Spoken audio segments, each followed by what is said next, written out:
Saya juga mendapatkan perlakuan yang luar biasa. Saya sempat diludahi karena dianggap membela pembunuh. Berapa dimulai sidangnya, lalu diputusnya kapan, saksi apa saja yang dihadirkan, dan bagaimana situasi sidangnya? Itu yang dari saya, mungkin bisa diceritakan.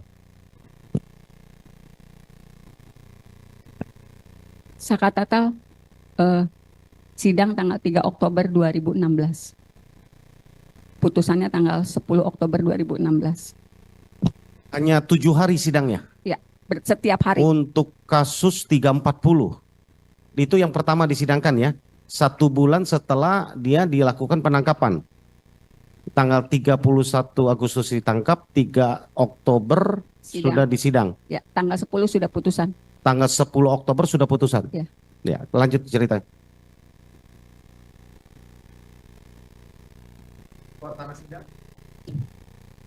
Sidang untuk Sakatatal memang tertutup, dihadiri oleh 3 orang majelis karena dia sidang anak.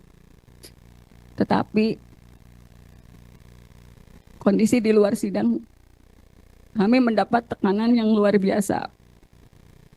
Karena waktu itu, karena yang dihembuskan adalah isu geng motor yang memiliki kekejaman luar biasa, itu pula, dan mereka sangat sadis, itu pula yang disampaikan oleh Hakim Ketua, Ibu Etik waktu itu ketika ditanya wartawan. Geng motor kekejamannya sangat sadis. Saya masih punya clippingnya. Saya masih pegang clipping korannya. Jadi setiap Sakatata dibawa ke ruang sidang menuju lorong, jangankan Saka,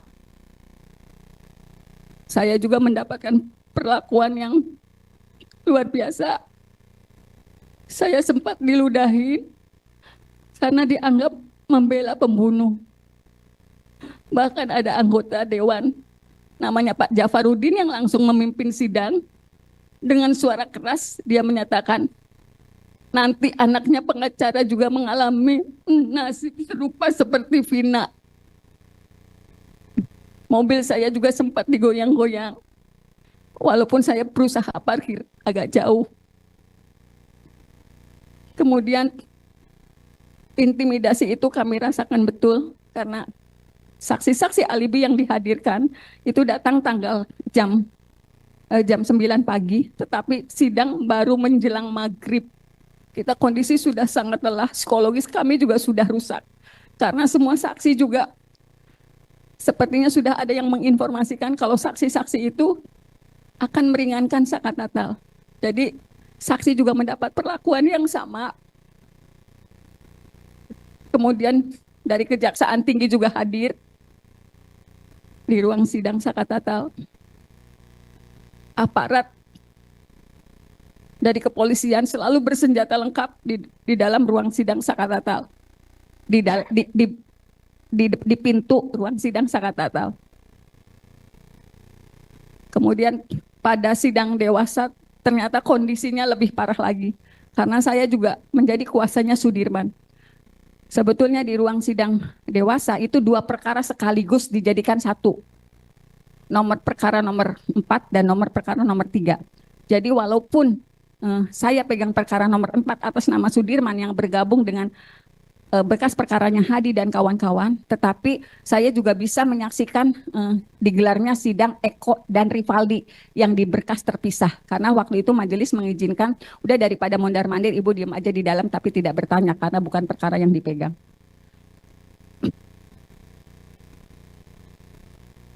Kalau dalam sidang TK hari ini, jaksa selalu menanyakan apakah ada penganiayaan, pemukulan oleh hakim dan jaksa.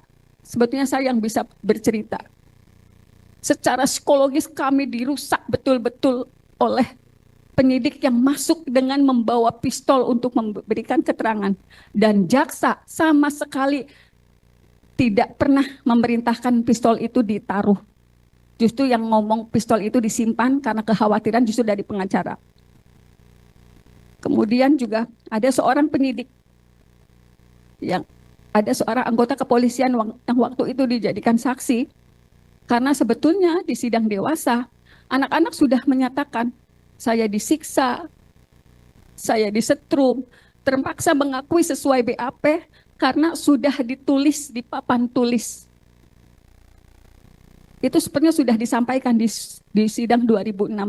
Saya disuruh minum air kencing, sebetulnya sudah, dan itu saya cantumkan dalam pledoi saya sebetulnya. Tetapi semua diabaikan oleh majelis. Kemudian juga ada seorang, saya lupa namanya, dia masuk, mohon maaf, kalau waktu itu kami melihatnya dia dalam kondisi yang tidak stabil. Karena ketika diminta menjadi saksi marah-marah, kemudian ketika dikonfirmasi apakah betul orang ini yang melakukan saksi yang melakukan pemukulan, waktu itu saya ingat betul Eko yang mengangguk. Iya betul, Bapak ini yang mukul saya. Tetapi saat itu saksi dari kepolisian bangun dengan menarik kursi, kemudian ketika keluar dari ruang sidang, sebelum keluar dari sidang, dia berbalik, terus menunjukkan tangan seperti pistol ke Eko, di depan majelis, di depan jaksa, kemudian keluar dan membanting pintu. Itu yang saya sebut penganiayaan secara psikologis. Dan itu tidak siapapun berani menegur. Hakim waktu itu menjelaskan, mohon maaf, harap dimaklumi karena yang bersangkutan sedang sakit. Jadi hakim yang membela pada saat itu ketika, ya saya lupa orangnya. Saya lupa siapa. Jadi hakim ketua yang menyatakan dimaklumi aja karena yang bersangkutan sedang sakit. Demi Allah saya katakan itu yang sebenarnya. Ada Cindy Sembiring yang juga hadir di ruang sidang dan merupakan pengacara Rivaldi. Boleh dikonfirmasi ke semua termohon. Siap, pemohon. Saya lupa yang mulia, saya lupa. Atas perkara yang nomor 4 dan nomor 3. Karena kan sidangnya sebenarnya jadi satu, ya? Perkara 3 dan 4-nya sekaligus. Enggak, perkara nomor 4 dulu, ketika sudah selesai, perkara nomor 3. Nah, saya tuh, walaupun perkara nomor 3, saya tidak keluar dari ruang sidang, gitu. Perkara yang mana? Yang perkara nomor 3.